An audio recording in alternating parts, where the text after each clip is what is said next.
ரோஜாவுடைய colour நமக்கு தெரியும், சிவப்பு. ஸோ அநேக ஒரு கருத்து என்ன கேட்டிங்கன்னா, ரோஜாப்பூ எந்தெந்த ஊர்லலாம் கிடைக்கும், எந்த நாட்டிலலாம் கிடைக்கும்? குளிர் பிரதேசம் இல்லை, ஏதாவது நாட்டில் ரோஜாப்பூ கிடைக்காதா? இல்லை, ஸ்பெஷல். ஓகே, என்னுடைய கேள்வி, ஏதாவது ஒரு கண்ட்ரியில் ரோஜா பூவே இல்லாமல் இருக்குமா? இல்லை லீலி புஷ்பம் இல்லாமல் இருக்குமா? அவர் என்ன தெரியுங்களா சொல்றாரு, அவருடைய அந்த லைஃப் இன்னைக்கு இந்த பூமியில் இல்லாத நாடுகளே இல்லை. Simple comparison. எப்படி ஒரு ரோஜா பூ இன்னைக்கு ஒரு லீலி புஷ்பம் எல்லா ஊர்கள்லையும் இருக்கோ, லீலி புஷ்பம் எங்க முளைக்கும்? எங்க தண்ணி இருக்கோ அங்க முளைக்கும். எங்கெல்லாம் தேவனுடைய வசனம் போதிக்கப்படுதோ அங்கெல்லாம் இயேசு கிறிஸ்து இந்த வடிவில் இருக்கார். ஸோ அவர் எப்படி இருக்காருன்னா, ஒரு ரோஜா பூ மாதிரியும் ஒரு லீலி புஷ்பம் மாதிரியும். ஏன் லீலி அப்படிங்கிறது ஒயிட்னு கேட்டிங்கன்னா, இதோட ஹீப்ரூ வேர்டு வந்து பார்த்தீங்கன்னா, லில்லியவே எதிலிருந்து டிரைவ் பண்ணியிருக்காங்கன்னா அதனுடைய வெண்மையான நிறம், அதை பேஸ் பண்ணி தான் எடுத்திருக்காங்க. ஸோ இயேசு கிறிஸ்து முதல் வார்த்தை நம்மளை பார்த்து பேசுகிறார். நம்ம சிந்தனைகளை என்ன பண்ணிக்கலாங்க, ஒருமுகப்படுத்திக்கலாம். ஸோ இப்போ நமக்கு எல்லாரும் இருந்தும் நம்ம இல்லாத ஒரு கண்டிஷனில் இருக்கோம். ஏன்னா உலகத்தை விட்டு நம்மளை வர சொல்லிட்டார். இப்போ இயேசு கிறிஸ்து மட்டும்தான் நமக்கு வாழ்க்கை. அவருடைய ஈடுபலி, அவருடைய அன்பு, அவருடைய வசனங்கள் தான் நமக்கு உயிர் அப்படின்னு நம்ம நினைக்கிற தருணத்தில் அவர் நம்ம பார்த்து பேசக்கூடிய ஒரு அன்பான வார்த்தை என்னன்னா, நான் சாரோனில் இருக்கிற ஒரு ரோஜா பூ மாதிரி இருக்கேன், அதே சமயம் எப்படி ஒரு பள்ளத்தாக்குக்கு நடுவில் லீலி புஷ்பங்கள்லாம் இருக்கோ அந்த மாதிரி நான் இருக்கேன் அப்படிங்கிறார்.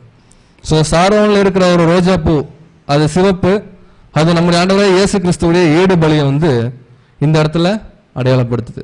ஸோ அவருடைய ஈடுபலி இல்லாத எந்த ஒரு கண்ட்ரியுமே இல்லை. ஆக்சுவலாக ஈவன் மற்ற கடவுள்களை வணங்கக்கூடிய அந்த நாட்டில் கூட ஸ்டில் கிறிஸ்தவர்கள் இருக்காங்க, அங்கேயும் இயேசு கிறிஸ்து போதிக்கப்படுறார். ஸோ இயேசு கிறிஸ்து இல்லாத இடமே இல்லை அப்படிங்கிறது அடையாளப்படுத்துது. லீலி புஷ்பத்தை குறித்து நம்முடைய ஆண்டவரே ஒரு வார்த்தை சொல்லியிருக்கார். வாசிக்கலாம். லூக்கா எழுதின சுவிசேஷம் 12ஆம் அதிகாரம் 27வது வசனம். லூக்கா 12ஆம் அதிகாரம் 27ஆம் வசனம். காட்டு புஷ்பங்கள் எப்படி வளருகிறது என்று கவனித்து பாருங்கள், அவைகள் உழைக்கிறதும் இல்லை நூற்கிறதும் இல்லை, என்றாலும் சாலமோன் முதலாய் தன் சர்வ மகிமையிலும் அவைகளில் ஒன்றை போலாகிலும் உடுத்தி இருந்ததில்லை என்று உங்களுக்கு சொல்லுகிறேன். சோ இந்த காட்டு புஷ்பம் தான் இங்கிலீஷ்ல எப்படி போட்டிருக்குங்க, கன்சிடர் த லிலிஸ். சோ நம்முடைய ஆண்டவரே ஒரு கம்பேரிசன் என்ன கொடுக்குறாருன்னா, நமக்கு தெரிஞ்ச வேதத்துல ரொம்ப செல்வாக்கா வாழ்ந்த ஒரு மிகப்பெரிய ஐஸ்வர்யவான் சாலமோன், அவர் போடாத உடைகளே இருந்திருக்காரு, தங்கத்திலே போட்டிருப்பார், சொல்ல முடியாது. பட் அவர் என்ன கம்பேரிசன் கொடுக்குறாருன்னா, சாதாரண ஒரு காட்டுல வளர்ற ஒரு லீலி புஷ்பம் மாதிரி அழகு இந்த பூமியில வேற எதுக்குமே வராது.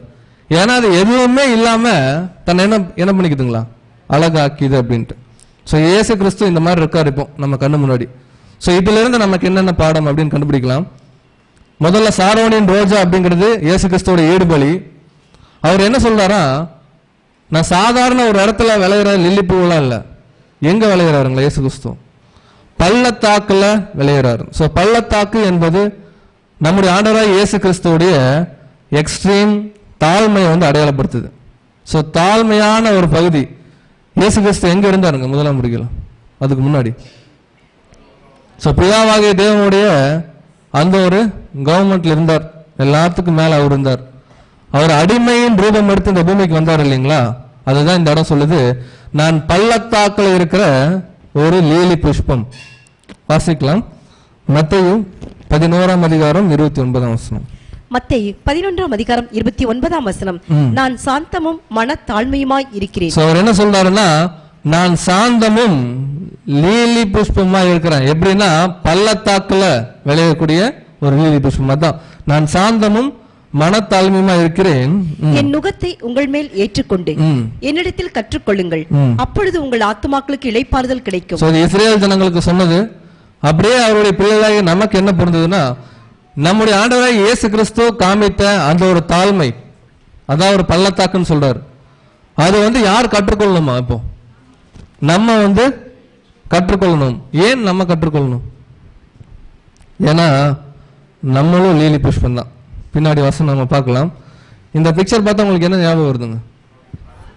ஸோ 12 சீஷர்களையும் உட்கார வைக்கிறார். அதான் சொல்றார், நான் சாந்தமும் மனத்தாழ்மையும். அவருக்கு எவ்வளவு கஷ்டங்கள் வந்திருக்கும் முதலாம் வருகையில். எங்கேயாவது அவரு வாயை திறந்தாருங்களா? பல சிச்சை விழுந்துச்சு, கொட்டுனாங்க, துப்புனாங்க. அதான் சொல்றார், நான் சாந்தமும் மனத்தாழ்மை. அவர் இருக்கிற ரேஞ்சுக்கு இந்த பூமியில நமக்காக வந்து இறக்கணுங்கிற அவசியமே இல்லை, எந்த நீடும் இல்லை. தேவன்கிட்ட சிம்பிளா சொல்லிருக்கலாம், நீங்க வேற பிளான் பண்ணிக்கங்க அப்படின்னு இருக்கலாம். ஆனா அவர் ஒன்னு யோசிச்சார், என் பிள்ளைகள் மாம்சத்திலே ரத்தத்தில் இருக்கிறனால நான் என்ன பண்றேங்க, நானும் மாம்சத்துல வந்து அவர்கள் பாடு அனுபவிக்க முன்னாடி நான் என்ன பண்றேன், அனுபவிச்சு அவங்களுக்கு ஒரு முன்மாதிரி வாழ்க்கை வைக்கிறேன்னு வந்தார். அதான் சொல்றாரு, நான் சாந்தமும் மனத்தாழ்மையும். இது அப்போஸ்தலனாகிய பவுல் நல்லா புரிஞ்சுக்கிட்டார். இயேசு கிறிஸ்து எந்த அளவுக்கு தன்னை தாழ்த்தினார். இந்த பூமியில யாராலையும் பண்ண முடியாத ஒரு எக்ஸ்ட்ரீம் கேரக்டர். ஸ்டில் மனிதர்கள்கிட்ட இல்லாத ஒரு குணலட்சணம் என்னன்னு கேட்டீங்கன்னா மனத்தாழ்மை. ஆனா அதைத்தான் தேடி இந்த 2000 வருஷமா அவருடைய பிள்ளைகளை தேடிட்டு இருக்காரு. ஸோ இயேசு கிறிஸ்துவோடைய தாழ்மை பாருங்க, அப்போஸ்தலனாகிய பவுல் சொல்றாரு, வாசிக்கலாம். 2 கொரிந்தியர் 8ஆம் அதிகாரம் 9ஆம் வசனம். 2 கொரிந்தியர் 8ஆம் அதிகாரம் 9ஆம் வசனம். நம்முடைய கர்த்தராகிய இயேசு கிறிஸ்துவின் கிருபையை அறிந்திருக்கிறீர்களே. நம்முடைய ஆண்டவராகிய இயேசு கிறிஸ்துவோடைய கிருபை கொரிந்து சபைக்கு சொல்றார். ஏன் சொல்றாருன்னா, அப்போஸ்தலனாகிய பவுல் கூட இருந்த தீத்து ஒவ்வொரு சபைகள்லயும் போய் அங்க வந்து காணிக்கைகள் கொஞ்சம் கலெக்ட் பண்றாரு மணியை. ஏன்னா ஏழையா இருக்கக்கூடிய ஒரு சில சபைகளுக்கு கொடுக்கறதுக்கு. அப்ப ஒரு சிலர் வந்து ஹெசிடேட் பண்ணும்போது அவங்களை என்கரேஜ் பண்ற மாதிரி சொல்றார், நீங்க உதாரணத்துவமா கொடுங்க. ஏன்னா அவங்களுக்கு ஒரு விஷயம் சொல்றேன், நம்முடைய ஆண்டவராகிய இயேசு கிறிஸ்துவோட கிருபை நீங்க அறிஞ்சுக்குங்க. அவர் நம்மளை விட பெரிய பணக்காரர். ஆனா அவர் அங்கிருந்து பார்க்கும்போது பூமியில கொஞ்சம் நம்ம ஸ்லாங்ல சொன்னா பிச்சைக்காரங்க இருந்தாங்க. அவர் என்ன ஃபீல் பண்ணாரா, இந்த பூமியில நான் வரேன், இவ்வளோ கஷ்டப்படுற என்னுடைய பிள்ளைகள் என்ன பண்ணும், மேல தூக்கி நிறுத்தணும் அப்படிங்கும்போது தேவன் ஒரு காரியம் வெளிப்படுத்தினார். அது அவ்வளோ சாதாரண ஒரு விஷயம் இல்லை. நீ உன்னவே இழக்க வேண்டியது இருக்கும், உங்ககிட்ட இருக்க எல்லாத்தையும் விற்க வேண்டியது இருக்கும். எப்படி ஒரு வியாபாரி ஒரு விலை உயர்ந்த முத்தை பார்த்துட்டு தனக்கு உண்டான எல்லாத்தையும் வித்து தான் அதை வாங்கினார். தேவன் சொல்லும் போது இயேசு கிறிஸ்து பரவாயில்ல நான் போறேன், தேவன் டைரக்டா சொல்ல, ஆக்சுவலா நேரா வந்தாரு. அவர்கிட்ட இருந்த ஒரே காஸ்ட்லியான விஷயம் அவருடைய ஜீவன், அதை கொடுத்தார். கொடுத்து யார் இப்ப மேல தூக்கி நிறுத்திருக்காருங்க. சோ நம்ம எல்லாரையும் அவருடைய ஈடுபாடு மூலமா தூக்கி மேல நிறுத்திருக்காரு. அதான் சொல்றாரு, நான் சாந்தமும் மனத்தாழ்மை. அவர் எவ்வளவு தூரம் இறங்கினாரோ அதுதான் அந்த பள்ளத்தாக்கு. மலைக்கு கீழே இருக்கும், அவர் மேல தேவனுடைய சிங்காசனத்தில் இருந்தார் அவர் கூட. அங்கிருந்து இறங்கி வந்தது தான் அந்த பள்ளத்தாக்கு என்ன பண்ணுதுங்க, அடையாளப்படுத்துது. ஸோ நம்மளாம் இப்போ மனிதர்களா இருக்கோம். நமக்கு பைபிள் என்ன பேர் கொடுக்குது தெரியுங்களா? ஏன்னா இயேசு கிறிஸ்து அந்த மாதிரி வந்தாருங்கிறனாலே பைபிள் அந்த வேரியேஷன் கொடுக்குது. வாசிக்கலாம். பிலிப்பியர் 2ஆம் அதிகாரம் 6-7 வசனங்கள். பிலிப்பியர் 2ஆம் அதிகாரம் 6ஆம் வசனம் 7ஆம் வசனம். அவர் தேவனுடைய ரூபமாய் இருந்தும் தேவனுக்கு சமமாய் இருப்பதை கொள்ளையாடின பொருளாக எண்ணாமல் தம்மை தாமே வெறுமையாக்கி. சோ தம்மை தாமே வெறுமையாக்கினார். முதல்ல நான் ஒண்ணு இல்லைன்னு என்ன பண்ணாருங்க இயேசு கிறிஸ்து ஃபீல் பண்ணார். ஃபீல் பண்ணிட்டு அடிமையின் ரூபம் எடுத்து மனுஷன். இயேசு கிறிஸ்து மனுஷரா வந்ததே பைபிள் எப்படி சொல்லுதுங்களா? அது ஒரு சாபம், அது ஒரு அடிமை, அது ஒரு அடிமை ரூபம். இன்னைக்கு எப்படி பாக்குறாங்க அடிமைகள் எல்லாரும்? இருக்கிறதுல எக்ஸ்ட்ரீமான ரொம்ப கீழே அப்படின்னா அதுதான். ஆனா இயேசு கிறிஸ்து பைபிள் சொல்லுது, இயேசு கிறிஸ்து மனிதரா வந்தது அவர் இருந்த நிலைமை பார்க்கும்போது அடிமையின் ரூபம். இதுதான் அந்த பள்ளத்தாக்க அடையாளப்படுத்துது. அந்த லீலி புஷ்பம் பார்த்தீங்க இல்லைங்களா? அது என்ன கலர்ல இருந்துச்சு? ஒயிட் கலர்ல இருந்துச்சு. இயேசு கிறிஸ்து அடிமையின் ரூபம் எடுத்திருந்தா கூட எங்கேயும் தேவன் தனக்கு கொடுத்திருந்த அந்த சட்டம் அந்த திட்டத்துல கொஞ்சம் கூட கீழ்ப்படியாம போகல. சோ சதா காலமும் அவர் வாழ்ந்த டைம் ஃபுல்லா தேவனுக்கு பரிசுத்தமா வாழ்ந்தார். அப்படிங்கறத அந்த லீலி புஷ்பம் ஒயிட் கலர்ல இருக்கிறத அடையாளப்படுத்துது. சோ அப்படியே நம்ம அவருடைய பிள்ளைகள் அடுத்த வருஷம் நம்மளை குறிச்சுதான் இருக்கு. நம் கூட அந்த மாதிரி இருக்கும் தான் முன்மாதிரியா அவர் சொல்றாரு. அது மாத்திரம் இல்ல, அந்த லீலி புஷ்பம் பாத்தீங்களா எப்படி இருந்துச்சுன்னு? இந்த பூ பார்க்கும் போதே தாழ்மையா தான் இருக்கும். ஏன்னா நான் கூட டெஸ்ட் பண்ணேன், நிறைய லீலி புஷ்பம் இருக்குமே, இந்த வசனத்துக்கு எது வருதுன்னு இன்டர்நெட்ல போட்டா எல்லாரும் இந்த வகை மலர் தான் சொல்றாங்க. ஸோ தன்னை தாழ்த்தி இருக்கு, அது மாத்திரம் இல்லை, அது மேல இருந்து பார்த்தீங்கன்னா ஒரு அம்பர்லா மாதிரி இருக்கும், ஒரு கூடை விரிச்சா அப்படி இருக்குங்க, அந்த மாதிரி இருக்கும். ஸோ இயேசு கிறிஸ்து தன்னை தாழ்த்தி தன்னுடைய பரிசுத்தமான வாழ்க்கையில என்ன பண்ணியிருக்காருங்களா, எல்லா உலக ஜனங்களையும் ரட்சிச்சிருக்கார். ஸோ நாம் கூட அதே ஒரு ப்ராசஸ் தான் பின்னாடி பண்ண போறோம். அடுத்தது அந்த லீலி புஷ்பத்தில் அந்த ஸ்டெம் அந்த தண்டுல ஏதாவது முள் இருந்துச்சுங்களா? நீங்க எந்த வகை அந்த மாதிரி லில்லிஸ் பார்த்தாலும் சரி, ஜஸ்ட் ஒரு தண்டு இருக்கும், ஒரு சில இலைகள் இருக்கும், பூக்கள் இருக்கும். அப்ப இயேசு கிறிஸ்து தன்னுடைய வாழ்க்கையில வாழும்போது அவருக்குள்ள ஒரு சின்ன ஒரு முள் கூட இல்லை. முள் கூட இல்லைன்னா என்ன அர்த்தம்னா, முள் இருந்தா என்ன பண்ணு ஆக்சுவலா, முள்ளே குத்திக்குமா, இப்படியே குத்திக்குமா? ஸோ அடுத்தவர்களை காயப்படுத்தும். ஸோ இயேசு கிறிஸ்துவோட வாழ்க்கையை வந்து பார்த்தீங்கன்னா தன்னை ஒட்டு மொத்தமாக தாழ்த்தினார், ஆனால் தாழ்மையிலும் தேவனுக்கு பிரியமா பரிசுத்தமா இருந்தார். அதே சமயம் எல்லாரையும் ரட்சிக்க நான் வந்திருக்கேன் அப்படின்னு தன்னுடைய வாழ்க்கையை சீராக கொண்டு போகும்போது கூட எங்கேயும் யாரையும் என்ன பண்ணலைங்க, அவரு ஹர்ட் பண்ணல. பின்னாடி சபைக்கு அவர் சொல்லுவாரு, இன்னொரு வசனம் வாசிக்கலாம், நீங்க ஜாஸ்மின் அப்படிங்கிற சென்ட் எல்லாம் யூஸ் பண்ணிருக்கீங்க இல்லைங்க. ஸோ ஒரு மலரை வந்து பிழிஞ்சு அதோடைய எசன்ஸை எடுத்து தான் என்ன பண்ணுவாங்க, ஒரு பெர்ஃப்யூம்க்கு யூஸ் பண்ணுவாங்க. ஸோ இந்த வகை லீலி புஷ்பத்துக்கு கூட அதிகமான நறுமணம் இல்லாட்டினா கூட அதை வந்து பிழிஞ்சு ஒரு சில பாட்டில்ல பெர்ஃப்யூம்க்கு யூஸ் பண்றாங்க. இன்னைக்கு ஸ்டில் இருக்கு, மார்க்கெட்ல இருக்கு. ஸோ இயேசு கிறிஸ்து அப்படியே எடுத்துக்கங்க, அவர் பள்ளத்தாக்கு தான், அவர் தாழ்மையை வெளிப்படுத்தினார், ஆனாலும் எங்கேயும் நீதி விட்டு என்ன பண்ணலீங்க, இடம் மாறல, பரிசுத்தமா ஒயிட் கலர்ல இருந்தார். அடுத்தது எல்லாரையும் ரட்சிக்கிற மாதிரி ஒரு குடை போன்ற தன்னை தாழ்த்தி எல்லாரையும் ரட்சிச்சார். கடைசியா அந்த பூவை பிழிஞ்சா எப்படி ஒரு சுகந்த வாசனை வருமோ, எல்லா இஸ்ரேல் ஜனங்களும் என்ன பண்ணாங்க, அவருடைய கடைசி அந்த ஒரு வாரம் முன்னாடி இருந்தே அப்படிதான், பட் கடைசி ஒரு வாரம் ரொம்ப டார்ச்சர் போட்டு பிளின்னு பிழிஞ்சாங்க. இயேசு கிறிஸ்துவ அடிச்சாங்க, கொட்டுனாங்க, திருப்பி குத்துனாரா யாராவது? அதுதான் ஒரு லீலி புஷ்பத்துடைய தன்மை. ஸோ அவ்வளவு பிழிஞ்ச கூட இயேசு கிறிஸ்து தன்னை முற்றிலும் ஒடுக்கி தன்னைத்தான் வெறுத்து அப்படியே சரண்டர் பண்ணார் தேவன்கிட்ட. தேவன் பார்வையில் எப்படி இருந்துச்சா, ஒரு சென்ட் மாதிரி இருந்துச்சா. என்ன அருமையா என்னுடைய குமாரன் அவருடைய பிள்ளைகளுக்காக என்னுடைய சித்தத்தின்படி வந்து இந்த ஒரு கோர்ஸை முடிச்சார் அப்படின்னு அவர் ஃபீல் பண்ணதை பவுல் எழுதுறார். எபேசியர் 5ஆம் அதிகாரம் 2ஆம் வசனம். எபேசியர் 5ஆம் அதிகாரம் 2ஆம் வசனம். கிறிஸ்து நமக்காக தம்மை தேவனுக்கு சுகந்த வாசனையான நம்முடைய ஆண்டவராய் இயேசு கிறிஸ்து அவருடைய பிள்ளைகளாகிய நமக்காக தான். ஏன் நமக்காகன்றது அடுத்த வசனம் படிக்கும்போது நமக்கு புரியும். தன்னை வந்து ஒரு சுகந்த வாசனையை தன்னை ஒப்பு கொடுத்தது தேவன் பார்வையில் எப்படி இருந்துச்சுங்களா, ஒரு சுகந்த ஒரு வாசனை இருந்துச்சு. படிக்கலாம். சுகந்த வாசனையான காணிக்கையாகவும் பலியாகவும் ஒப்பு கொடுத்து நம்மில் அன்பு கூர்ந்தது போல நீங்களும் அன்பிலே நடந்து கொள்ளுங்கள். சோ ஏன் கிறிஸ்து இவ்வளவு எடுத்தோடனே சொல்லிட்டார், நான் சாரோன்ல இருக்கிற ஒரு காட்டு மலர் மாதிரி லீலி புஷ்பம் மாதிரி. ஏன் ஆண்டவரே நீங்க இந்த மாதிரி சொல்றீங்க, நீங்க இந்த வேர்ல்ட்ல இருக்கக்கூடிய ஒன் ஆஃப் த காஸ்ட்லியஸ்ட் பொருள் சொல்லிருக்கலாம்ல, ஒரு பெரிய ஒரு விஷயத்தை கம்பேர் பண்ணிருக்கலாம்ல. அவர் என்ன தெரியுங்க சொல்றாரு, தான் வாழ்ந்த வாழ்க்கை அவ்வளவு சிம்பிள். லீலி புஷ்பம் எவ்வளவு காசு கொடுத்து வாங்குவோம் நம்ம இந்த ஊர்ல, நம்ம ஊர்ல லீலி புஷ்பம்க்குலாம் வேல்யூ இல்லை. அப்படின்னா அது என்னன்னு கேட்டீங்கன்னா ரொம்ப சிம்பிள். பட் ஆனா அதுக்குன்னு ஒரு குணலட்சணம் இருக்கு, அதை விட்டு அது மாறாது. அதிகமா மழை பெய்யுது இல்லைங்களா, தண்ணி நிறைய தேங்கி நிற்கும் போது நிறைய செடி வகைகள் வரும், பார்க்க அழகா இருக்குமா, இருக்காது. ஆனா அதுல இந்த மாதிரி ஒரு லில்லிஸ் வந்துச்சுன்னா எப்படி இருக்குங்க, நின்று போயிட்டு இருந்தோம்னா நின்று என்ன பண்ணுவோம், நிறைய இருக்கும்போது பார்த்துட்டு போவோம். ஸோ இயேசு கிறிஸ்துவ வாழ்க்கையும் ரொம்ப சிம்பிளான வாழ்க்கை தான்.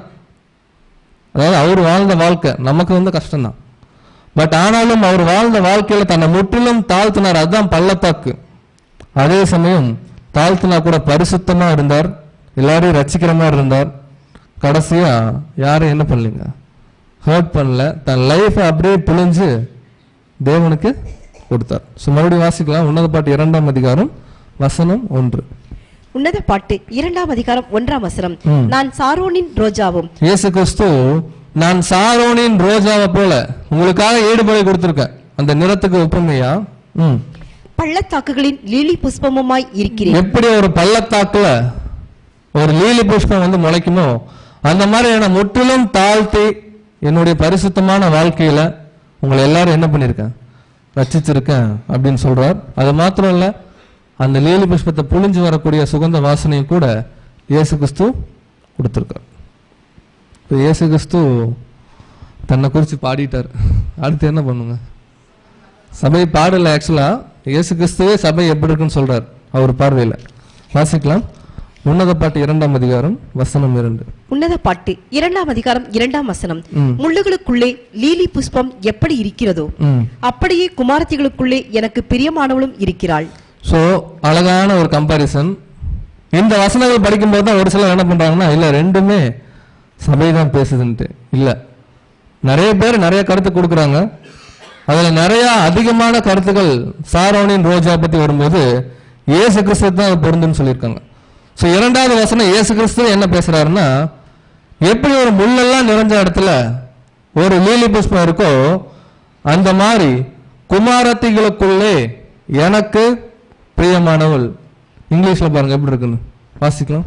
Like a lily among the thorns, so is my darling among the maidens. So என்னுடைய பிரியமானவள்ங்கிற இங்கிலீஷ்ல எப்படி இருக்குங்க, இந்த வார்த்தையை உச்சரிக்கணும். அவ்வளவு அழகா நம்மளை வந்து கம்பேர் பண்றாரு. ஸோ எப்படி இருக்கும், முள்ளுக்கு நடுவுல எப்படி ஒரு லீலி புஷ்பம் அழகா இருக்கோ இயேசு கிறிஸ்து மேல இருந்து பார்க்கிறார் தேவன்கிட்ட இருந்து. ஒட்டுமொத்த உலக ஜனங்களும் கிறிஸ்துவ பின்பற்றாத பிள்ளைகள், ஈவன் திரள் கூட்டம் கூட இருக்குள்ள இருக்கு. அதை நம்ம கடைசியா பார்க்கலாம். எல்லா ஜனங்களும் எப்படி இருக்கும்போது இயேசு கிறிஸ்துவ உண்மையா ஃபாலோ பண்ணக்கூடிய அவருடைய பரிசுத்தவான்கள் எப்படி இருக்காங்களா, இந்த பூ மாதிரி இருக்காங்களா. ஒரு இமேஜின் பண்ணுங்க, எங்கேயாவது நம்ம போகும்போது இந்த மாதிரி ஒரு காட்சியை நம்ம பார்க்குறோம், நம்ம மனசுக்கு எவ்வளோ ஆனந்தமா இருக்கும்.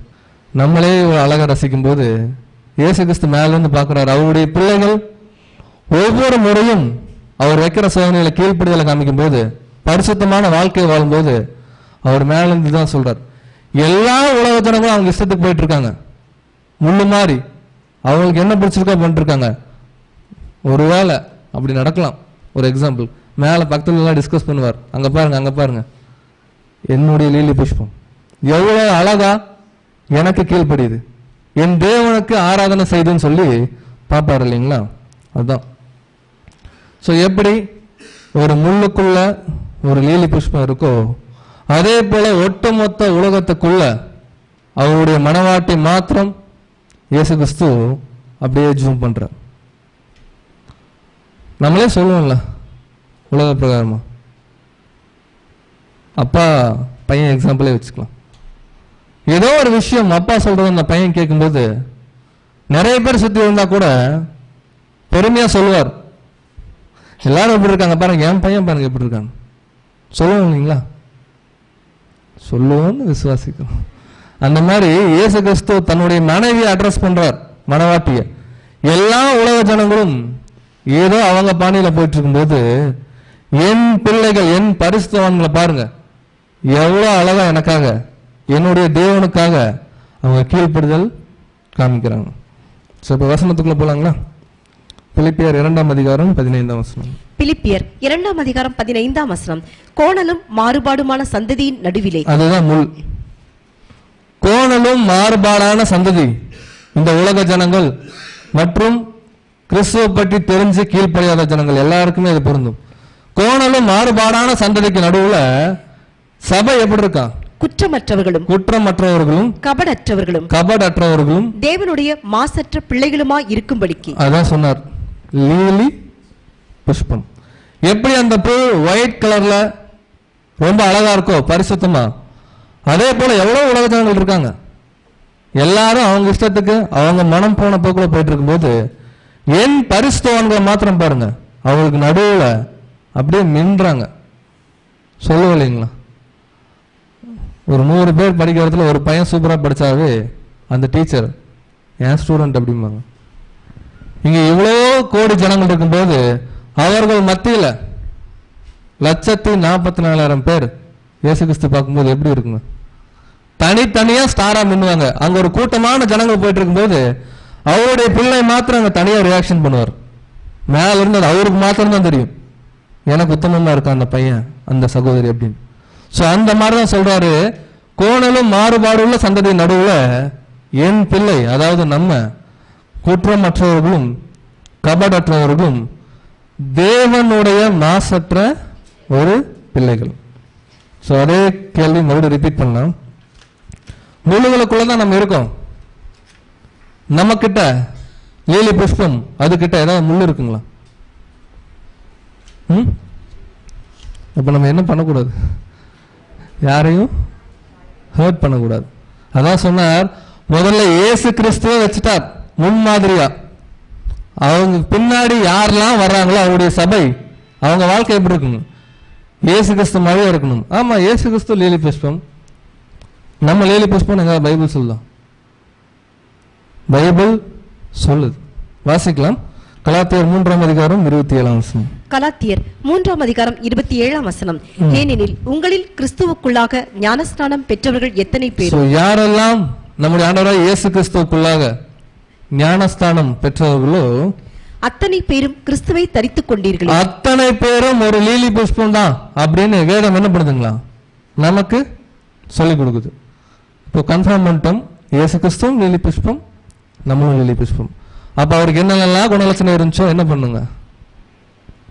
நமக்கு இல்லைங்களா, நமக்கு இருக்கணும்னு சொல்லி பார்க்கணும். ஸோ இயேசு கிறிஸ்து ஒயிட் கலர்ல இருந்தார் தேவனுடைய பார்வையில். ஸோ அவருடைய பிள்ளைகளாக நாம் கூட அவர் என்னெல்லாம் சோதனை நமக்கு கொடுக்கிறாரோ அந்த சோதனையில அவருக்கு பிரியமான ஒரு கீழ்ப்படுதல், ஒரு பரிசுத்தம், ஒரு நீதி உள்ள வாழ்க்கை வாழும்போது அப்ப சொல்லுவார், பாருங்க சுத்தி நிறைய முள் இருக்கு வெளியே உலகத்துல, அதுக்கு நடுவில் என் பிள்ளை பாருங்க எப்படி ஜொலிக்கிறார் அப்படின்னு கிறிஸ்து நம்மளை பார்த்து சொல்லணும். சரி, முள்ளுன்னா உங்களுக்கு வேற ஏதாவது ஞாபகம் எடுத்துக்கலாம் இதுவரை படிச்ச பாடத்துல? ஏன்னா அவர் சொல்லிட்டார், முள்ளுக்கு நடுவில் தான் என் பிள்ளைகள் இருக்காங்க. ஒரு முறை ஒரு உவமை சொன்னார் நம்முடைய ஆண்டவர், விதை விதைக்கிறவன் ஒருவன் விதைக்க புறப்பட்டான். ஒரு சில விதைகள் எங்க விளைஞ்சுங்களா? முள்ளுள்ள இடங்களில். முள் ஈக்குவல் டு உலக கவலை, ஐஸ்வர்யம், சிற்றின்பம். சோ கிறிஸ்து சொல்றார், என் பிள்ளைகள் வாழ்ற இடத்தை சுத்தி, என் பிள்ளைகளுக்குள்ள இல்ல, என் பிள்ளைகள் வாழ்ற இடத்தை சுத்தி உலக கவலை இருக்கும், சிற்றின்பம் இருக்கும், ஐஸ்வர்யம் இருக்கும். இந்த எந்த காரியமும் அது குத்தும் இல்லைங்களா? ஒரு அடர்ந்த காட்டுக்குள்ள ஒரு பூ இருக்கும்போது காத்தடிக்கும் போது முள்ளெல்லாம் என்ன பண்ணும்? குத்தும். அப்படியே அந்த பூ திரும்பி முறைச்சு பார்க்குமா, என்ன ஏன் குத்துணுன்னு? அது தன்னை ஒடுக்கி அப்படியே இருக்கும். ஸோ உலக கவலை, ஐஸ்வர்யம், சிற்றின்பம் எல்லாமே நம்மளை டெம்ப் பண்ணுமா? அதான் சொல்றார், முள்ளுகளுக்குள்ள லீலி புஷ்பம். டெம்ப் பண்ணா கூட நம்ம என்ன பண்ணுங்களா? அப்படியே குத்தும். ஒரு சில டைம் ஹர்ட் ஆகும், உலகத்தில் ஏதோ ப்ராப்ளம் வரும்போது. அந்த ஹர்ட் ஆனா கூட நம்ம என்ன பண்ணக்கூடாதுங்களா? திருப்பி பதில் பண்ணிடக்கூடாது. ஸோ பதில் பண்ணோம்னா நம்ம லீலி புஷ்பம் இல்லை, நம்ம என்ன முள். சில பேர் சொல்லுவாங்க, வேறு முள்ளாலதான் எடுக்கணும். எங்கேயும் எடுத்து பாருங்களேன், காலில் ஒரு முள் குத்தும் போது இன்னொரு முள் எடுத்து பர்பஸா குத்தி பாருங்க, அதுல இருக்கிற சின்ன இது உடஞ்சு உள்ள போயிடும். சொல்றதுக்கு வேணா நல்லா இருக்கும், பட் கிறிஸ்து சொல்றாரு இல்ல, எல்லா முள்ளும் உலக ஜனங்களுடைய கிரியைகள், அவருடைய வழிபாடு, அவருடைய பேச்சு, அவருடைய சிந்தை எல்லாமே உண்மையான ஒரு திருச்சபையை காயப்படுத்தும். ஏன்னா இயேசு கிறிஸ்துவ காயப்படுத்துச்சு. ஆனா இயேசு கிறிஸ்து எந்த வகையிலும் தன்னை திருப்பி அவங்களை அட்டாக் பண்றதுக்கு என்ன பண்ணீங்க? ஒப்பு கொடுக்கல. வாசிக்கலாம். யோவான் 15ஆம் அதிகாரம் 19ஆம் வசனம். யோவான் 15ஆம் அதிகாரம் 19ஆம் வசனம். நீங்கள் உலகத்தாரா இருந்தால் உலகம் தன்னுடையதை சிநேகித்திருக்கும். நீங்க முள்ளா எழுந்திருந்தீங்க அப்படின்னா எல்லா முள்ளும் என்ன பண்ணுங்க? உங்களை நேசிக்கும். பட் நம்ம யாரா இருக்கோம்? லீலி. ஏன் சிரிக்க மாட்டேன்றீங்க யாருமே? இயேசு கிறிஸ்து நல்ல வார்த்தை தான் சொல்றது நம்மளை பார்த்து. நம்ம ஒரு லீலி புஷ்பம், உலகத்தின் பார்வைக்கும் எல்லார் பார்வைக்கும் நம்ம வாழ்ற வாழ்க்கை எல்லாமே ஒரு சிம்பிளா தான் இருக்கு. பட் அந்த வாழ்ற வாழ்க்கையில நம்ம கிட்ட என்ன இருக்குங்க? ஒரு பரிசுத்தம் இருக்குங்கிறத இயேசு கிறிஸ்து பார்க்கிறார். சோ நீங்க முள்ளா இல்லாதனால ஒட்டுமொத்த முட்களும் சேர்ந்து உங்களை என்ன பண்ணுது? குத்துது. அவர் சொல்றார், பரவாயில்ல, உங்களை குத்தும் போது நீங்க ஃபீல் பண்ணிக்கங்க, உங்களை குத்துறதை விட அதிகமாகவே என்ன பண்ணிருக்கு? என்ன குத்தி இருக்கு. அதனால நீங்க என்ன பண்ணுங்க? வாங்கிட்டு அமைதியா இருங்க. ஸோ இது இன்னொரு வசனத்துல பாருங்க, இயேசு கிறிஸ்து சொல்றார், மத்தேயு 10:16. மத்தேயு 10:16. ஆடுகளை ஓநாய்களுக்குள்ளே அனுப்புகிறது போல இதோ நான் உங்களை அனுப்புகிறேன். அதேதான், இங்க ஓநாய் மாதிரி அங்க முள்ளு, இங்க ஆடு மாதிரி அங்க லீலி புஷ்பம். எப்படி ஆடுகள் அவருடைய உண்மையான சபைய ஓநாய்க்குள்ள அனுப்புறாரோ அந்த மாதிரி முள்ளுள்ள இடங்கள்ல தான் நம்ம இருக்கிறோம். பட் அவர் என்ன சொல்றாருன்னா, உள்ளதான் இருக்கீங்க, பட் உங்ககிட்ட என்ன கேரக்டர் இருக்குன்னு சொல்லுவாரு பாருங்க, வாசிக்கலாம். ஆகையால் சர்ப்பங்களை போல வீணா உள்ளவர்களும் புறாக்களை போல கபடற்றவர்களுமாய் இருங்கள். சோ செகண்ட் பார்ட், புறாக்களை போல என்ன பண்ணுங்களா? நம்ம கபடற்றவர்களா? அதான் சொன்னார். திருப்பி என்ன பண்ணாதீங்க, யாரையும் ஹர்ட் பண்ணாதீங்க. சோ நம்மளுடைய அந்த மனநிலைமை எப்படி இருக்குன்னு கிறிஸ்து ஃபீல் பண்றாருன்னா, நீங்க உண்மையாலுமே லீலி புஷ்பமா இருக்கணுமா?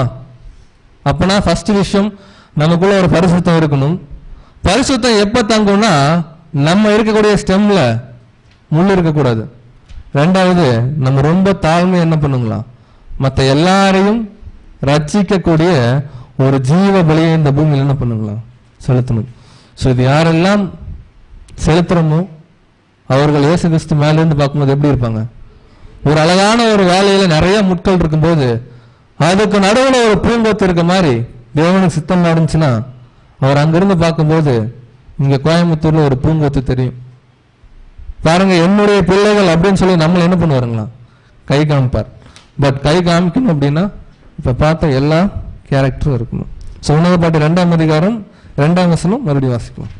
உன்னத பாட்டு 2:2 முள்ளுகளுக்குள்ளே லீலி புஷ்பம் எப்படி இருக்கிறதோ. சோ ஒட்டுமொத்த உலகமும் முள்ளு மாதிரி இருக்கு, அதுக்குள்ள எப்படி ஒரு அழகான லீலி புஷ்பம் இருக்கோ அந்த மாதிரி குமாரத்திகளுக்குள்ளே எனக்கு பிரியமானவளும் இருக்கு. அநேக ஜனங்கள் இருந்தா கூட எனக்கு பிடிச்ச என்னுடைய திருச்சல் எப்படி இருக்குங்களா?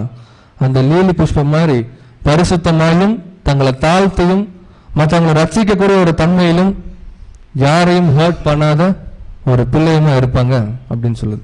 அடுத்த வசனம், உன்னத பாட்டு 2:3. உன்னத பாட்டு 2:3. காட்டு மரங்களுக்குள்ளே கிச்சிலி மரம் எப்படி இருக்கிறதோ. அது என்ன கிச்சிலி மரம்? இங்க போட்டிருக்கு. சோ காட்டு மரங்களுக்குள் எப்படி ஒரு ஆப்பிள் ட்ரீ இருக்கோ அப்படியே குமாரருக்குள்ளே என் நேசர் இருக்கிறார். சோ சபை பாடுது இப்பதான் செகண்ட் சாப்டர்ல, எப்படி ஒரு அடர்ந்த காட்டுக்குள்ள ஒரு ஆப்பிள் ட்ரீ இருக்கோ அந்த மாதிரி அநேக குமாரர் இருந்தாலும் அதுக்கு நடுவுல என் நேசர் இருக்கிறாரு. அடுத்தது, அதன் நிழலிலே வாஞ்சையாய் உட்காருகிறேன், அதன் கனி என் வாய்க்கு மதுரமாய். சோ அந்த ஆப்பிள் மரத்தோட நிழல்ல நான் வாஞ்சையா உட்கார்றேன், அந்த ஆப்பிள் பழத்தை என்ன பண்றேன்னா சாப்பிட்றேன், எனக்கு ரொம்ப டேஸ்டா இருக்கு அப்படிங்குது. ஸோ ஆப்பிள் ட்ரீ பார்த்துருக்கீங்களா? ஸோ இப்படியெல்லாம் அடர்ந்த காடு இருக்கு. இந்த காட்டுக்குள்ள மரங்கள் கனி கொடுக்காதுன்னு சொல்ல முடியுமா? கனி கொடுக்கும். பட் சாப்பிட்டா உயிரோடு இருப்போமா சாவமான்னு சாப்பிட்டாதான் தெரியும். அவர் அது சொல்லல. காட்டு மரங்களுக்குள்ளே இந்த கிச்சிலி மரம் லைக் அன் ஆப்பிள் ட்ரீ இருக்கும் இங்கிலீஷ்ல, எப்படி அழகா இருக்கோ அந்த மாதிரி ஒட்டுமொத்த ஜனங்கள், உலக ஜனங்களாகட்டும் இல்லை இயேசு கிறிஸ்துவோட கம்பேர் பண்ணும்போது உலக வழிபாடுகள், உலகத்துல அநேக கடவுள் வணக்கம் இதெல்லாம் இருக்கும்போது கூட அந்த கடவுளெல்லாம் ஃபாலோ பண்ணி போனா நமக்கு என்ன கிடைக்கும்? அதன் முடிவோ நித்திய மரணம். ஸோ சாப்பிடும்போது அந்த பழம் நல்லா இருக்கலாம், பட் நிஜமாவே ஜீவனுக்குரிய விஷயமா என்னங்கிறது எப்பதான் தெரியுங்க? முடிவுல தான் தெரியும். அதே போல இந்த காட்டு மரங்களுக்கு நடுவில் எப்படி ஒரு ஆப்பிள் ட்ரீ அழகா கனி கொடுத்திருக்கோ சபை நம்ம சொல்றோமா, இந்த மரத்து நல்ல தான் நான் உட்காருவேன், இந்த மரத்தில் இருக்கிற கனியை தான் என்ன பண்ணுவேன் நான் சாப்பிடுவேன், சாப்பிட்டனால என் வாய்க்கு எப்படி இருக்குங்களா? டேஸ்டா இருக்கு. ஸோ இங்க அதே கம்பாரிசன் சபை கொடுக்குது. காட்டு மரத்துக்கு நடுவில் ஒரு ஆப்பிள் ட்ரீ எவ்வளோ அழகா இருக்கு நீங்களே சொல்லுங்க. ஒரு இடத்துக்கு நம்ம போறோம், அநேக மரம் செடி கொடி வகைகள்லாம் அந்த கார்டன்ல இருக்கு. ஒரு சில மரங்கள்ல வந்து நமக்கு பிடிச்ச ஒரு சில கனிகள், ஒரு என்ன சொல்ல, ஒரு மாதுளை பழுத்திருக்கு. ஆனா இந்த பக்கம் வந்து பாத்தீங்கன்னா தேக்கு மரம், பாக்கு மரம் எல்லாம் இருக்குன்னு வச்சுக்கோங்களேன். நேரா எங்க போவோம்? நேரா போய் பாக்கு மரத்துல ஒரு பாக்கு எடுத்து சாப்பிடுவோமா? அதான் சொல்றாங்க, அநேக மரங்கள் இருந்தா கூட எது ஜீவனுக்குரிய விஷயம்? இயேசு கிறிஸ்து, அதான் ஆப்பிள் ட்ரீ. அவர் கொடுக்கிற அந்த ஒரு பழம். ஸோ இதே மாதிரி உலகத்துல அநேக பிள்ளைகளும் இருக்கிறாங்க, அநேக கடவுள் வழிபாடுகளும் இருக்கு. பட் அவர்களுக்கு நடுவுல ஒரு ஆப்பிள் மரம் மாதிரி இங்க நம்முடைய நேசர் இயேசு கிறிஸ்து இருக்கார். ஸோ போலாங்களா? அவர் எப்படி இருக்கார் பாருங்க. சங்கீதம் 45ஆம் சங்கீதம் 2ஆம் வசனம். 45ஆம் சங்கீதம் 2ஆம் வசனம். எல்லா மனு புத்திரரிலும் நீர் மகா சௌந்தரியம் உள்ளவர். இதான் சொன்னாங்க, காட்டு மரங்களுக்குள்ளே கிச்சிலி மரம் எப்படி இருக்கு? எல்லா மனுஷர் இருந்தாலும் நம்முடைய ஆண்டவராகிய இயேசு கிறிஸ்து எப்படிங்க? எல்லாருக்கும் மேல டாப். எவ்வளவோ வழிபாடுகள் இருக்கு, அதுக்கு நடுவுல இயேசு கிறிஸ்துவுடைய தகப்பனை நாம் தெய்வமாக வணங்கும் போது அதுதான் ஸ்பெஷல். கீழே சொல்றாரு பாருங்க, வாசிக்கலாம். உம்முடைய உதடுகளில் அருள் பொழிகிறது, ஆகையால் தேவன் உம்மை என்றென்றைக்கும் ஆசீர்வதிக்கிறார். இயேசு கிறிஸ்து குறித்து சொல்லக்கூடிய ஒரு வார்த்தை. எப்படி காட்டு மரத்துல அந்த ஒரு ஆப்பிள் ட்ரீ மாதிரி எல்லா மனுஷங்க இருக்கிறாங்க, எவ்வளவு வழிபாடுகள் இருக்கு, இதுக்கு நடுவுல நீங்க இருக்கீங்க பாரு, நீங்க தான் அழகு, அப்படிதான் சொல்லிக்குவாங்க இல்லைங்களா? சோ ஒரு பிடிச்ச ஒரு விஷயம் நமக்கு இயேசு கிறிஸ்து தான் பிடிக்கும், அவர் தான் வாழ்க்கை அப்படிங்கும்போது நம்ம சொல்லக்கூடிய ஒரு வார்த்தை. சோ வாசிக்கலாம். அவர் மரத்தின் நிழல்ல எப்படி உட்கார்றது, இது ஆல்ரெடி படிச்சிருக்கோம். லூக்கா 10ஆம் அதிகாரம் 39ஆம் வசனம். லூக்கா 10ஆம் அதிகாரம் 39ஆம் வசனம். அவளுக்கு மரியாள் என்னப்பட்ட ஒரு சகோதரி இருந்தாள். அவள் இயேசுவின் பாதத்தருகே உட்கார்ந்து அவருடைய வசனத்தை கேட்டுக்கொண்டிருந்தாள். எங்க போனாலும் மரியாள் வந்துடுறாங்க. ஏன்னா அவங்க பண்ண காரியம் அப்படி. அந்த சப்ஜெக்ட்லயே படிச்சிருப்போம் இல்லைங்களா? உலகத்தில் எங்கெல்லாம் இந்த சுவிசேஷம் பிரசங்கிக்கப்படுதோ அங்கு இவளை நினைப்பதற்கும் இவள் செய்ததும் சேர்த்து சொல்லப்படும். ஸோ இங்கதான் ஆப்பிள் ட்ரீயை பார்க்கிறார் உருவகமா இயேசு கிறிஸ்து ஆப்பிள் ட்ரீ. இந்த ஆப்பிள் ட்ரீயோடைய நிழல்ல என்ன பண்ணிருக்காங்க? இந்த அம்மா சபையை அடையாளப்படுத்துறோம், வாஞ்சியா உட்கார்ந்து இருக்காங்க. இந்த ஆப்பிள் ட்ரீல இருந்து வரக்கூடிய கனி என்ன பண்ணிருக்காங்க? சாப்பிட்டு இருக்காங்க. அப்படின்னா அந்த கனி என்னவா இருக்கும்? ஸோ அவர் கொடுக்கக்கூடிய சத்தியம். வாசிக்கலாம். நீதிமொழிகள் 25ஆம் அதிகாரம் 11ஆம் வசனம். நீதிமொழிகள் 25ஆம் அதிகாரம் 11ஆம் வசனம். ஏற்ற சமயத்தில் சொன்ன வார்த்தை. சோ ரைட் டைம்ல தேவன் கொடுக்கக்கூடிய ஒரு ரைட் ஃபுட் என்னங்களா? வெள்ளித்தட்டில் வைக்கப்பட்ட பொற்பழங்களுக்கு சமானம். சோ வெள்ளித்தட்டில் வைக்கப்பட்ட ஒரு பொற்பழத்துக்கு சமானம். வெள்ளி சத்தியம், சத்தியத்துடைய வெளிப்பாடு தான் அந்த ஒரு பழம். இங்கிலீஷ்ல வந்து பாத்தீங்கன்னா கிளியரா இருக்கும், ஆப்பிள் தான் இருக்கும், ஆப்பிள் ஆஃப் கோல்டுன்னு இருக்கு. ஸோ இயேசு கிறிஸ்து நமக்கு ஆப்பிள் மரம் மாதிரி இருக்கார். அவர் நிழல்ல உட்கார்ந்துருக்கோம். அவர் கொடுக்கக்கூடிய சத்தியங்கள் என்ன பண்ணிருக்குங்களா? சாப்பிட்டு இருக்கோம். சாப்பிட்டா இனிப்பா இருக்குங்களா, கசப்பா இருக்கா? ஒருவேளை நமக்கு கசப்பா இருந்துச்சு அப்படின்னா நாம் அங்க சொன்ன மாதிரி இல்லை. ஸோ அந்த 1,40,000 பேரை பத்தி பேசிட்டு இருக்காரு தேவன். அவங்க இயேசு கிறிஸ்து நம்ம இல்லை, நம்ம சொல்லக்கூடிய ஒவ்வொரு சத்திய வசனங்களும் அவங்க பைபிள்ல இருந்து படிக்கும்போது அவர் கொடுக்கக்கூடிய அந்த ஒரு விஷயம் அவங்களுக்கு எப்படி இருக்குங்களா? ஜீவனா இருக்கு. முதல்ல ஆதாம் இழந்தார். ஜீவ விருட்சத்தின் கனி, இதை சாப்பிட்டீங்கன்னா நீ சாகவே மாட்டப்பா, லைஃப் லாங் உயிரோடு இருந்துட்டே இருப்ப அப்படின்னு தேவன் வாய்ப்பு கொடுத்தார். என்ன பண்ணிட்டாருங்க? இழந்துட்டார். சோ அதே வாய்ப்பை திரும்ப இயேசு கிறிஸ்து கொடுக்கிறார். அவருடைய அந்த வாழ்க்கை, அவருடைய சத்தியத்தின்படி வாழ்ற வாழ்க்கை வாழ்ந்தோம்னா இதன் முடிவோ நித்திய ஜீவன். பட் அங்க காட்டுல நிறைய மரம் இருக்கு. இன்னைக்கு உலகத்துல எவ்வளவோ தப்பறையான பிரச்சனைகள் இருக்கு. ஸோ அதன் முடிவு என்னங்க? மரணம். எந்த ஒரு விஷயமா இருந்தாலும் வேதத்தின் வசனத்தின் அடிப்படையில் இருக்கும்போது அது தேவன் கொடுக்கிற சத்தியம். ஒருவேளை வேதத்தின் வசனம் இல்லாம ஒரு விஷயம் வரும்போது அது அந்த ஒரு காட்டு மரம் பார்க்கிறோம். சொன்ன வசனம் சங்கீதம் 119ஆம் சங்கீதம் 103ஆம் வசனம். 119ஆம் சங்கீதம் 103ஆம் வசனம். எப்படி அந்த ஆப்பிள் வந்து வாய்க்கு ஸ்வீட்டா இருக்கு, இனிப்பா இருக்கு அப்படின்னு சொல்லுது. உம்முடைய வார்த்தைகள் என் நாவுக்கு எவ்வளவு இனிமையானவைகள், என் வாய்க்கு அவைகள் தேனிலும் மதுரமாய் இருக்கும். சோ எப்படி அந்த சபை அந்த ஆப்பிள் ட்ரீயில் இருக்கக்கூடிய அந்த பழத்தை அந்த நிழல்ல உட்காந்து யோசிச்சு பாருங்க. அந்த ஒரு காட்சி இமேஜின் பண்ணி பார்க்க முடியுமா நம்மளால? ஒரு அழகான ஒரு தோட்டத்துல ஒரு அழகான ஒரு ஆப்பிள் மரம் இருக்கு. அந்த ஆப்பிள் மரத்தை சுத்தி அநேக நிழல் இருக்கு. நேரம் அங்க போய் உட்கார்றோம். அங்க இருக்கிற பழத்தை என்ன பண்றோம்? பொறிச்சு சாப்பிட்டா தேவன் சொல்றார் உங்களுக்கு நித்திய ஜீவன். அதான் அந்த வசனம் சொல்லுது. அந்த பழம் சாப்பிடும்போது நமக்கு எப்படி இருக்கா? உம்முடைய வார்த்தைகள், அதான் ஆப்பிள், என் நாவுக்கு எவ்வளவு இனிமையானவைகள். நாவுக்கு மாத்திரம் அல்ல, நம்ம ரெவல்யூஷன்ல படிக்கிறோம், வயிற்றுக்கு கூட டைஜஸ்ட் பண்ண கஷ்டமாக இருக்கும். பட் நம்ம நடைமுறைப்படுத்திட்டோம்னா வயிற்றுக்கும் இனிமையானவைகள். என் வாய்க்கு அவைகள் தேனிலும் மதுரம். தேனை விட ஏதாவது ஸ்வீட் இருக்குங்களா இந்த பூமியில? என்ன பொருளா இருந்தாலும் அந்த தேனுடைய எசன்ஸை சேர்த்துனாதான் அதிக சுவையா இருக்கும். அது எந்த பொருளை சுவை கூட்டினாலும் அது தேவைப்படும். அதான் சபை சொல்லுது, இயேசு கிறிஸ்துவோடைய டாக்டரின் தான் இந்த பூமியிலேயே உங்களுக்கு one of the best food. அதை சாப்பிட்டே இருந்தோம் அப்படின்னா கடைசியில் நாங்கள் நித்திய ஜீவன், அதாவது அவருடைய எவர்லாஸ்டிங் லைஃப்குள்ள போயிடும்.